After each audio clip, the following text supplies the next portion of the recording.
Hello all, welcome to Rao's Academy, Hyderabad. Today's current affairs, that is 1st August 2025. So number 1, the active volcano in Washington, that is Mount Rainier. Mount Rainier, that is in USA. So active volcano in Washington, that is Mount Rainier. So మనకు న్యూస్లో ఉండే volcanoes కానీ earthquakes కానీ ఇలాంటివన్నీ మనకు competitive examination point ఆఫ్లో చాలా important. మనకేంటి అంటే వాల్కనో లొకేషన్ అనేది చాలా ఇంపార్టెంట్. సో హియర్ వాల్కనో పేరు వచ్చేసి మనకు మౌంట్ రేనర్. సో లొకేషన్ వచ్చేసి మనకేంటి Washington, that is in USA. So యుఎస్ఏకి సంబంధించిన ఒక active volcano that is Mount Rainier. So last క్లాసెస్లో మనం డిస్కస్ చేసింది ఏంటి,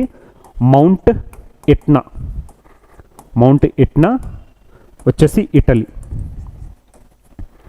next క్లుచౌస్కోయ్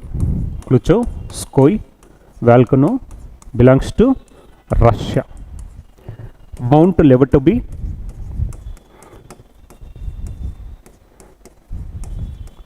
lucky volcano. Mount Levatobi, Lucky volcano, that is located in Indonesia. So next, Kluchovskoy volcano is part of Kamchatka Peninsula.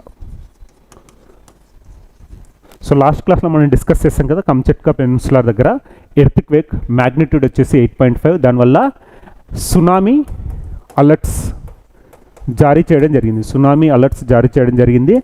Russia, Japan, USA. So వీటికి tsunami హెచ్చరికలు జారీ చేయడం జరిగింది. So మనకు ఇప్పుడు రీసెంట్గా న్యూస్లో ఉన్న యాక్టివ్ వాల్కనో ఏంటి, మనకు Mount Rainier belongs to Washington, that is in USA. Next Mount Etna belongs to Italy. Klyuchevskoy volcano belongs to Russia. Mount Lewotobi Lucky volcano belongs to Indonesia. Next Kamchatka peninsular earthquake belongs to Russia. So రీసెంట్గా న్యూస్లో ఉండడం జరిగింది, tsunami హెచ్చరికలు జారీ చేయడం జరిగింది. Magnitude వచ్చేసి 8.8 ఉండడం వల్ల సునామీ హెచ్చరికలు జారీ చేయడం జరిగింది. Next Shri Dharmendra Pradhan, honourable education minister, inaugurated Akhila Bharatiya Shiksha Samagam 2025 to commemorate 5 years of National Education Policy 2020. So recently we discussed that National Educational Policy completed 5 years. National Education Policy completed 5 years. So to commemorate that event, Honorable Minister, Educational Minister Sri Dharmendra Pradhan inaugurated Akhila Bharatiya Shiksha Samagam 2025 to commemorate 5 years of National Educational Policy. So Akhila Bharatiya Shiksha Samagam. So the Akhila Bharatiya Shiksha Samagam 2025 marking the 5th anniversary of National Education Policy 2020 will serve as a platform for academicians and policy makers and educators, industry leaders and government representatives to review the remarkable progress made under National Educational Policy. So it is a platform to review the progress made under National Educational Policy 2020. So here Akhila Bharatiya Shiksha Samagam is a platform to review the progress made by the National Education Policy 2020. So next, the deliberations during ABSS 2025 will focus on making education more accessible. So it is focusing on making education more accessible, practical, skill oriented and seamlessly integrated with employment opportunities, ensuring students are equipped for a dynamic global economy. Special focus on the discussions will be placed on re-envisioning secondary education to achieve 100% gross enrollment ratio by 2020. So to achieve 100% gross enrollment ratio by 2030. So objectives ఏంటి మనకు, it is a platform to review the progress made by the National Education Policy 2020. At the same time వీళ్ళేంటి education more accessible to the people. Next practical education should be skill oriented. At the same time seamlessly integrated with employment opportunities. So వీళ్ళ target ఏంటి, making education more accessible, practical, skill oriented and providing the employment. Next another target ఏంటి, achieving 100% gross enrollment ratio by 2030. So achieving 100% gross enrollment ratio by 2030. So ఇక్కడ మనం వచ్చేసి ఏంటి 5 years to the national educational policy. So right to education act, తర్వాత వచ్చేసి education is a fundamental right under article 21A. Article 21A education is a fundamental right. ఓకేనా. So next వచ్చేసి మనకు right to education act 2009 effective from 2010.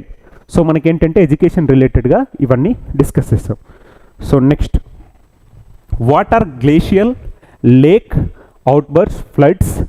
So ఇక్కడ వచ్చేసి glacial lake outburst floods, glacier lake outburst floods. So a glacial lake outburst flood or GLOF is a sudden release of water from a lake fed by the glacier melt. So global warming, pollution. So major cause enti pollution, global warming. So pollution and global warming. So మనకేంటి అంటే ఈ glaciers కరగడం వల్ల ఈ లేక్లో నుంచి మనకి ఏంటంటే sudden water flow రావడం వల్ల మనకి ఏంటి అంటే there is a probability of getting floods. So దాన్ని మనం ఏమంటున్నాం, గ్లేషియల్ లేక్ అవుట్బర్స్ట్ ఫ్లడ్స్ అంటున్నాం. గ్లేషియల్ లేక్ అవుట్బర్స్ట్ ఫ్లడ్స్, దాన్ని GLOF అంటున్నాం. సో అందులో భాగంగానే glacial lake outburst floods or GLOF is a sudden release of water from a lake fed by the glacier melt. So ఇక్కడ ఏంటి అంటే మనకి pollution వల్ల, ఈ గ్లోబల్ వార్మింగ్ వల్ల, ఈ హీట్ వల్ల మెల్టింగ్ వచ్చేసి చాలా తొందరగా జరిగిపోతుంది. మెల్టింగ్ వచ్చేసి మనకు చాలా వేగంగా జరుగుతుంది. దానివల్ల ఆ వాటర్ అనేవి వేగంగా రావడం వల్ల సడన్ ఫ్లడ్స్ రావడం జరుగుతుంది. Sudden release of water from a lake that is fed by the glacier melt that has formed at the side, in front, with in, beneath or on the surface of glacier. Simply ఏంటి అంటే melting of glacier that led to the flash floods వచ్చేసి మనకేంటి glacial lake outburst floods. So main features of glacial lakes outburst floods. Number 1, involve sudden release of water. Okay na, sudden release of water.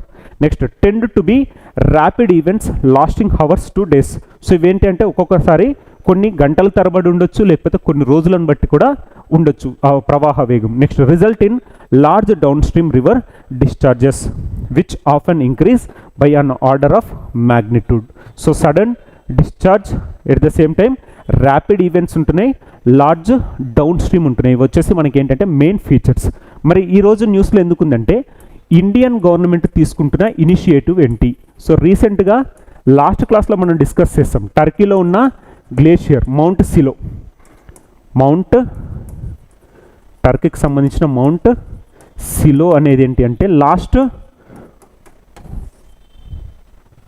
ఇయర్స్లో 50% ఏదేంటి అంటే అది melt అయిపోవడం జరిగింది. Last 40 yearsలో 50% of glacier వచ్చేసి కనుమరుగవడం జరిగింది. So ఆ పాయింట్కి అనుగుణంగా మనం నిన్నటి క్లాస్లో డిస్కస్ చేసింది ఏంటి, నేపాల్లో కూడా we have glacial lake outburst floods అని డిస్కస్ చేస్తాం. అందులో భాగంగా టుడేస్ క్లాస్లో ఇండియన్ గవర్నమెంట్ ఇనిషియేటివ్స్ అనేవి చూద్దాం. సో కాసెస్ ఏంటి, glacial retreat due to climate change. So climate change వల్ల primary reason. Next, cloudburst and extreme rainfall. So sometimes ఏంటి క్లౌడ్ బర్స్ట్ అంటే ఏంటి అంటే సర్టెన్ ఏరియాలో ఇంటెన్సివ్ రెయిన్ఫాల్ వచ్చినప్పుడు మనం దాన్ని ఏమంటున్నాం, క్లౌడ్ బర్స్ట్ అంటున్నాం. సో క్లౌడ్ బర్స్ట్ వచ్చినప్పుడు మనకేంటి అంటే ఈ గ్లేషియల్ లేక్స్ నుంచి ఫ్లడ్స్ రావచ్చు. Next extreme rainfall. So primary వచ్చేసి climate change, next cloudburst and extreme rainfall. Next avalanches and landslides, avalanches and landslides. Next seismic activity, అంటే ఎర్త్క్వేక్స్కి సంబంధించిన యాక్టివిటీ జరగడం కూడా వన్ ఆఫ్ ద రీజన్స్ అవ్వచ్చు. Next internal seepage and weak moraines. Next unregulated infrastructure development. So ఇలాంటివి వచ్చేసి మనకేంటి అంటే causes for the glacial lakes outburst floods. Next national glacier lake outburst floods mitigation program. Indian government తీసుకొచ్చింది ఏంటి అంటే national GLOF glacier lake outburst floods mitigation ప్రోగ్రామ్ని Indian government తీసుకొని రావడం జరిగింది. సో ఇక్కడ NDMA national disaster management authority. So మనకు national disaster management act ఉంది, next national disaster management authority ఉండడం జరిగింది. సో నేషనల్ లెవెల్లో ప్రైమ్ మినిస్టర్, స్టేట్ లెవెల్లో వచ్చేసి చీఫ్ మినిస్టర్, డిస్టిక్ లెవెల్లో వచ్చేసి district collector. So national disaster management authority. Next launched a $20 million program targeting 195 high risk glacier lakes and classified into 4 risk categories. So మనకు national glacial lake outburst floods mitigation ప్రోగ్రాంలో భాగంగా NDMA classified and targeted 195 high risk glaciers. Next they classified into 4 risk categories. So మనకేంటి అంటే important program national GLOF, that is glacier lake outburst floods mitigation program by Indian government. So రీసెంట్గా మనం చూసింది ఏంటి, టర్కీకి సంబంధించిన glacier కరగడము. Next వచ్చేసి Nepal floods due to glacier melting. Nepal floods due to glacier melting. So next Goa ship yard launches ICGS Atal fast patrol vessel for Indian coast gourd. So ICGS Atal fast patrol vessel, ICGS Atal Fast Patrol Vessel. So here reinforcing India's indigenous maritime power and Atmanirbharata in shipbuilding, Goa Shipyard Limited launches ICGS Atal. So Indian Coastal Guard Ship, ICGS Atal, Indian Coast Guard Ship, that is fast patrol vessel. So petrol vessel అంటే ఏంటి, మనకు surveillance కోసం అంటే గస్తీ తిరుగుతున్న వాటిని మనం ఏమంటున్నాం అంటే patrol vessels. So for the Indian coast guard in a ceremony held at Vasco da Gama, simply ICGS Atal manufactured by Goa Shipyard Limited. It is the 6th in series of 8 state-of-art indigenously designed fast petrol vessels. So Indian target ఏంటి, fast patrol vessels వచ్చేసి total 8 release చేయాలి అని చెప్పేసి వీళ్ళ target ఉంది. Already 5 release అవ్వడం జరిగింది. ఇక్కడ వచ్చేసి ICGS Atal వచ్చేసి 6th of its kind. So high speed boats are equipped to conduct coastal patrols, island security missions and offshore asset protection. So significantly augmenting India's maritime domain awareness and national security. Simply ఏంటి అంటే వీళ్ళు ఏంటంటే గస్తీ కోసం surveillance and coastal. So ఇండియాకు coastal area ఉంది కాబట్టి మనకేంటంటే ఈ కోస్టల్ ఏరియాలో సర్వేలెన్స్ కోసం అంటే ఈ గస్తీ కోసం తీసుకొచ్చిందే మనకేంటి ఫాస్ట్ పెట్రోల్ వెజల్ అయినటువంటి ICGS Atal.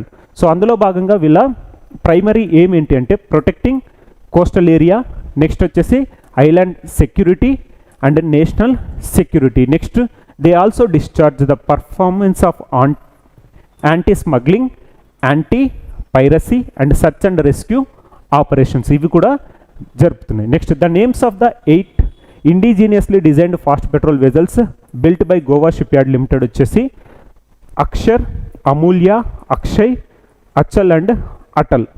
So Adamya, so మనకు వచ్చేసి Adamya, Akshar, Amulya, Akshay, Achal, now we have Atal. Total India వచ్చేసి 8 తయారు చేయాలనుకున్నారు. అందులో భాగంగా ఆల్రెడీ 5 రావడం జరిగింది. అటల్ వచ్చేసి 6th. ఫస్ట్ వచ్చేసి అదమ్య, సెకండ్ అక్షర్, థర్డ్ వచ్చేసి అమూల్య, 4th అక్షయ్, ఫిఫ్త్ వచ్చేసి మనకు అచల్ అండ్ సిక్స్త్ వచ్చేసి అటల్. సో మనకు ఐఎన్ఎస్ అంటే ఏంటి, ఇండియన్ నేవల్ షిప్. ఐసీజీఎస్ ఏంటి, Indian coast gourd ship. So అది నావీలో ఉండడం జరుగుతుంది. ఐసీజీఎస్ వచ్చేసి ఏంటంటే ఈ తీర ప్రాంతం, దాన్ని మనం ఏమంటున్నాం, ఐసీజీఎస్ అంటున్నాం, ఇండియన్ కోస్ట్ గార్డ్ షిప్. అదే ఐఎన్ఎస్ అంటే ఏంటి, Indian naval ships. So next we have S-400 Triumph missile system. S-400 missile system.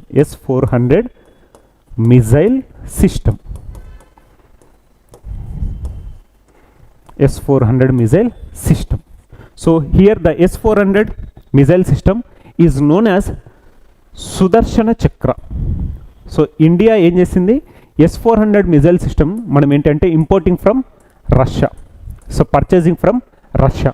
So ఇండియాకి వచ్చిన తర్వాత వాటి పేరుని ఏమని మార్చడం జరిగింది, సుదర్శన చక్ర అని మార్చడం జరిగింది. So here S-400 missile systems which have been purchased from Russia were renamed as Sudarshana Chakra in India. So here S-400 Triumph missile systems known as Sudarshana Chakra in Indian service is a long range surface to air missile system developed by Russia. So India has acquired 5 units of this system which is designed to defend against a wide range of aerial threats including aircraft. So identi surface to air, so it is a long range surface to air. So ఇదేంటి surface నుంచి మనకేంటి అంటే ఎయిర్లో ఉన్న టార్గెట్స్ని blast చేయడం జరుగుతుంది. మనకేంటి అంటే surface to surface missiles ఉంటాయి అండ్ సర్ఫేస్ టు ఎయిర్ కూడా ఉండడం జరిగింది. నెక్స్ట్ ఇదేంటి అంటే మనకు surface to air missile system developed by Russia. So ఇండియాకి వచ్చిన తర్వాత వీటిని మనం ఏమంటున్నామంటే సుదర్శన చక్ర పేరుతో చూసాం. రీసెంట్గా మనం ఏంటి అంటే ఆపరేషన్ సింధూర్ ఆ టైం పీరియడ్లో కూడా S-400 played an important role in Indian డిఫెన్స్లో S-400 played an important role. మనం వచ్చేసి ఏంటి అంటే రష్యా నుంచి ఇంపోర్ట్ చేసుకోవడం జరిగింది. సో రష్యా ఇండియాకు సంబంధించిన ఈ డిఫెన్స్ దాంట్లో ఏంటి అంటే అకార్డింగ్ టు సిప్రీ రిపోర్ట్స్ ఇండియాకు వచ్చే దాంట్లో ప్రైమరీ ఇంపోర్టర్ ఎవరున్నారు అంటే రష్యా నుంచి మనం ఎక్కువ డిఫెన్స్ రిలేటెడ్ ఎక్విప్మెంట్స్ని తీసుకోవడం జరిగింది. According to the SIPRI report India is importing maximum from Russia. So first ప్లేస్లో ఎవరున్నారంటే రష్యా ఉండడం జరిగింది. ఇండియా వచ్చేసి ఎవరి దగ్గర నుంచి ఎక్కువగా ఇంపోర్ట్ చేసుకుంటున్నామంటే రష్యా నుంచి ఎక్కువగా ఇంపోర్ట్ చేసుకోవడం జరుగుతుంది. So next artificial intelligence anganwadi. So artificial intelligence AI. So usage of artificial intelligence is increasing day by day. So ప్రతిరోజు ఏంటి అంటే ఆర్టిఫిషియల్ ఇంటెలిజెన్స్ బేస్డ్ వాడకం పెరిగిపోతుంది. అందులో భాగంగా మళ్ళీ ఇప్పుడు మనకు ఆర్టిఫిషియల్ ఇంటెలిజెన్స్ రావడం జరిగింది. So artificial intelligence anganwadi in Maharashtra. So here in a historic transformation in the early childhood education system, the western Indian state of Maharashtra has built its first artificial intelligence based Anganwadi center in Nagpur city. So Nagpur city lo first artificial intelligence based Anganwadi తీసుకొని రావడం జరిగింది. So మహారాష్ట్రకు సంబంధించిన ఒక important event. So artificial intelligence based anganwadi వచ్చేసి మనకు Maharashtra. So రీసెంట్గా మహారాష్ట్ర ఏంటి తడోబా అంధేరి టైగర్ రిజర్వ్లో ఆర్టిఫిషియల్ ఇంటెలిజెన్స్ బేస్డ్ సౌండ్ సిస్టమ్ని ఇంట్రడ్యూస్ చేయడం జరిగింది. సో ఆర్టిఫిషియల్ బేస్డ్ సౌండ్ సిస్టమ్ని ఇంట్రడ్యూస్ చేయడంతో they are alerting the in and around people. So ఆ tiger reserve in and around ఉన్న పీపుల్ని ఏంటంటే they are making aware of the tigers. So tigers నుంచి ఆ ప్రజలను కాపాడే ఉద్దేశంతో వాళ్ళు ఏంటి అంటే తడోబా అంధేరి టైగర్ రిజర్వ్లో వాళ్ళు ఆర్టిఫిషియల్ ఇంటెలిజెన్స్ బేస్డ్ సౌండ్ సిస్టమ్ని యూజ్ చేయడం జరిగింది. At the same time Maharashtra ఏంటంటే గణేష్ ఉత్సవాలను అఫీషియల్ ఫెస్టివల్, స్టేట్ ఫెస్టివల్ లాగా వాళ్ళు డిక్లేర్ చేయడం జరిగింది. సో మహారాష్ట్ర వచ్చేసి న్యూస్లో ఉన్న లాస్ట్ ఈవెంట్స్ కూడా దానికి లింకప్ చేసుకొని చదువుకోండి. సో నెక్స్ట్ అనదర్ డిసీజ్ వచ్చేసి foot and mouth disease. Foot and mouth disease. Foot and mouth disease. So మనకేంటంటే ఎగ్జామినేషన్ పాయింట్ ఆఫ్ లో న్యూస్లో ఉన్న డిసీజెస్ అనేవి చాలా ఇంపార్టెంట్. సో అది ఫంగల్ డిసీజా, బ్యాక్టీరియల్ డిసీజా, వైరల్ డిసీజా అనే కోణంలో మనకు అడగడం జరుగుతుంది. సో మనకు వచ్చేసి ఇప్పుడు foot and mouth disease. So here foot and mouth disease is a highly contagious viral disease. So it is a viral disease that affects all cloven hoofed animals. So గిట్టలు ఉంటాయి. హూఫ్డ్ అంటే ఏంటి అంటే గిట్టలు. So కొన్ని జంతువులకు ఏంటంటే గిట్టలు ఉంటాయి కదండి, ఇప్పుడు ఏంటి అంటే డాగ్ కానీ అలాంటివి. కానీ ఆ గిట్టలలో ఏంటి అంటే ఇలా జత ఉన్న గిట్టలకు మాత్రమే వస్తుంది, ఇలాంటి జంతువులకు మాత్రమే వస్తుంది. సో ఎగ్జాంపుల్ ఏంటి అంటే చూడండి, foot and mouth disease is a highly contagious viral disease that affects all cloven hoofed animals. So ఈ విధంగా డివిజన్ ఉంటే దాన్ని ఏమంటున్నాం అంటే క్లోవెన్ హూప్డ్. హూప్డ్ అంటే మనకేంటి అంటే గిట్టలు. సో గిట్టలు అంటే గుర్రానికి కానీ మనకు చూస్తే ఆవులకు కానీ పశువులకు కానీ ఇలాంటి దానికి మనకు గిట్టలు ఉంటాయి. అందులో క్లోవెన్ హూప్డ్ ఎనిమల్స్ అంటే ఏంటి అంటే ఈ విధంగా డివైడ్ అయి ఉంటుంది, దాన్ని మనం క్లోవెన్ హూప్డ్ ఎనిమల్స్ అంటాం. అలాంటి వాటిని ఎఫెక్ట్ చేయడం జరుగుతుంది. ఎగ్జాంపుల్ ఏంటి, cloven hoofed animals including cattle, sheep, goats, camels, deer and pigs. So ఇలాంటి వాటికి వచ్చే అవకాశం ఉన్నదాన్ని ఏమంటున్నాం అంటే ఫుట్ అండ్ మౌత్ డిసీజ్ అనడం జరుగుతుంది. So the 16 chitals are spotted deer. So ఇది న్యూస్లో ఎందుకు ఉంది అంటే రీసెంట్గా 16 స్పాటెడ్ డీర్. సో మనకేంటంటే మచ్చల జింకలు ఉంటాయి కదా, వాటికి ఫుట్ అండ్ మౌత్ డిసీజ్ రావడం జరిగింది. సో ఎక్కడ అనేది చూద్దాం. So the 16th chitals are spotted deer that died recently at the Rajiv Gandhi zoological park. Rajiv Gandhi zoological park in Pune. So పూణేలో రాజీవ్ గాంధీ జియోలాజికల్ పార్క్లో ఉన్న హూప్డ్ క్లోవ్ హూప్డ్ ఎనిమల్స్లో that specifically deer, spotted deer, మచ్చల జింకలో ఏంటంటే దాదాపు 16 మచ్చల జింకలకి ఏంటి అంటే they were affected with foot and mouth disease. Next lab reports have confirmed. Next cloven hoofed animals are those with divided hoops. So ఇక్కడ మనకి ఈ డివిజన్ కనిపిస్తుంది కదండి, దీన్ని డివైడెడ్ హూప్స్ అంటున్నాం. సో ఇప్పుడు ఏంటి అంటే దీన్ని మనం గిట్ట అంటాం. అందులో 2 భాగాలు డివైడెడ్ హూప్స్ ఉన్నదాన్ని మనం ఏంటంటే క్లోవెన్ హూప్డ్ ఎనిమల్స్ అంటాం. అందులో ఎగ్జాంపుల్ ఏంటి, goat, sheep, cattle, camels, deer and pigs. మళ్ళీ it does not affect horses, dogs and cats. So ఈ foot and mouth disease it does not affect cats, horses, dogs and cats. So ఇక్కడ horses, dogs, క్యాట్స్కి ఏంటంటే ఈ disease వచ్చే అవకాశాలు లేవు, because they are not cloven hoofed animals. So ఈ విధంగా 2 గిట్టలు ఉండవు, ఈ డివిజన్ అనేది ఇందులో ఉండదు. కాబట్టి మనం గుర్తుంచుకోవాల్సిన విషయం ఏంటంటే ఎగ్జామినేషన్ పాయింట్ ఆఫ్ లో వాళ్ళు కన్ఫ్యూజ్ చేయాలి అంటే ఫుట్ అండ్ మౌత్ డిసీజ్ వచ్చేసి ఏంటి అంటే ఎఫెక్ట్స్ హూప్డ్ ఎనిమల్స్, హూప్డ్ ఎనిమల్స్ అంటారు, కానీ అదేంటి క్లోవెన్ హూప్డ్ ఎనిమల్స్. సో లేకపోతే ఇంకొక స్టేట్మెంట్ ఇవ్వచ్చు, foot and mouth disease effects cattles, తర్వాత వచ్చేసి హూప్డ్ ఎనిమల్స్ సచ్ యాజ్ డాగ్స్ కానీ హార్స్ కానీ లేకపోతే క్యాట్స్ కానీ అంటారు. కాకపోతే ఏంటి ఈ డిసీజ్ ఏంటి హార్సెస్కి, క్యాట్స్కి, డాగ్స్కి ఈ డిసీజ్ అనేది స్ప్రెడ్ అవ్వదు, because they are not cloven hoofed animals. So ఇలాంటి చిన్న చిన్న కాన్సెప్ట్స్ తోటే మనం ఏంటి అంటే ఎగ్జామినేషన్లో దొరికిపోతాం ఎగ్జామినర్. కాబట్టి ఖచ్చితంగా దీనిపైన పర్ఫెక్ట్గా అనాలిసిస్ ఉన్నప్పుడు we can answer everything.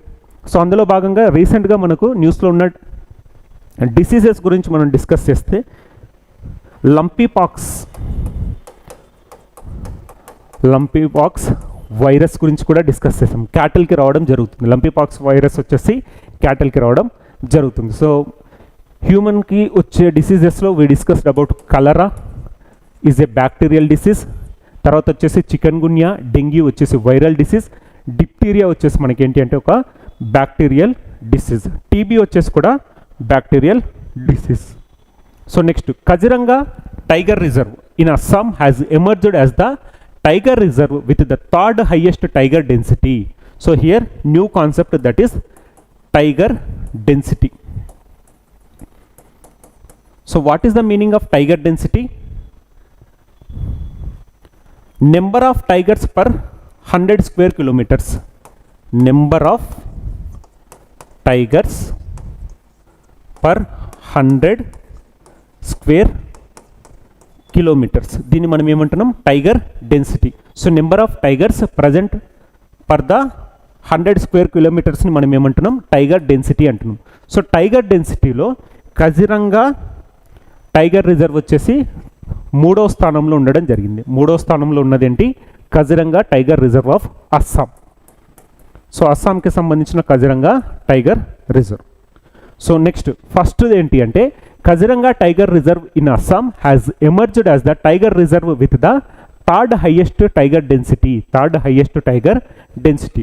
So first వచ్చేసి మనకు కర్ణాటకకు సంబంధించిన బందీపూర్ టైగర్ రిజర్వ్ ఉంది. సో అక్కడ ఏంటి డెన్సిటీ ఎంత ఉంది మనకు? 19.83 tigers per 100 square kilometres. Second వచ్చేసి ఉత్తరాఖండ్కి సంబంధించిన కార్బెట్ నేషనల్ పార్క్. ఉత్తరాఖండ్కి సంబంధించిన కార్బెట్ నేషనల్ పార్క్ అక్కడ ఎంత ఉంది మనకు? 19.56 tigers per 100 square kilometres. So third వచ్చేసి మనకు Kaziranga tiger reserve. Kaziranga tiger reserve ఇక్కడ వచ్చేసి 18.65 tigers per 100 square kilometres. So రీసెంట్గా మనం కజిరంగా నేషనల్ పార్క్లో బర్డ్ సెన్సస్ చూడడం జరిగింది. అకాస్టిక్ బర్డ్ సెన్సస్ గురించి డిస్కస్ చేయడం జరిగింది. So Kaziranga national park located in Assam. Kaziranga national park located in Assam.